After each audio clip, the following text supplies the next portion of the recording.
At Small YouTubers Boost, we're here to support you no matter what your experience level. So today, we're going to show you something a bit more basic: how to upload a custom thumbnail.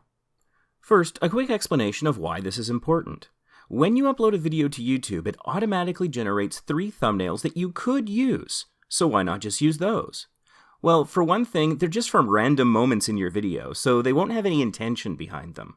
It's much better if you take full control over how your video is presented to the world. Thumbnails are one of the most important parts of getting your video seen. If people don't want to click on your video, it doesn't matter how well you rank in search or where you share your video. Also, having a custom thumbnail gives your video a slight boost in the algorithm, and small YouTubers need every boost we can get.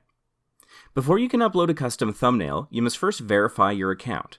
Now, we're not talking about that verified checkmark badge you get at 100,000 subscribers. This is a simple verification. Go to youtube.com/verify, and if your account is already verified, it'll look like this. If your account is not verified, you'll need to provide your phone number, and YouTube will send you a code either by text message or voice call. Enter that code in, and you'll be verified. Not only will this allow you to upload custom thumbnails, but you'll also be able to upload videos longer than 15 minutes, live stream from desktop, and appeal Content ID claims. Now that verification is out of the way, let's upload some custom thumbnails.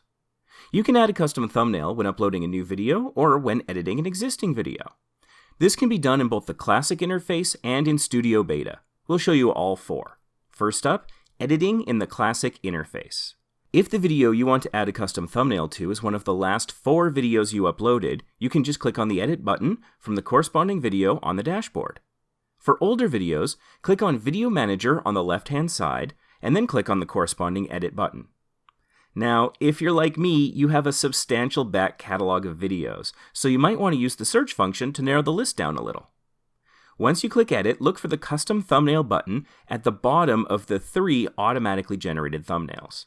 Select your file, click Save Changes once it uploads. Next, editing in Studio Beta. Click on Videos on the left-hand side. If your video doesn't display, use the filter option, the same as you used search in the Classic interface. Hover your mouse over the video that you want and click on the pencil icon. Then click Upload Thumbnail to the left of the auto-generated images, select your file, and click Save once the image is uploaded. Next, uploading in the Classic interface. Once the video is uploaded and processed, 3 pre-selected video thumbnails will appear towards the bottom of the screen. To the right of these 3 images, click on Custom Thumbnail, select the file, and publish the video as normal. Last, uploading in Studio Beta. First off, I want to say the Studio Beta upload, that interface is very clunky. You may have to click a few times to open different options before Custom Thumbnail will appear, but it should be an option just below the description box. Click Upload Thumbnail, select your file, and click Next to continue the upload process. Thanks for watching this tutorial. Please click like if you found it helpful, and subscribe to the channel for more videos on how to increase your chances for success on YouTube. Thanks for watching.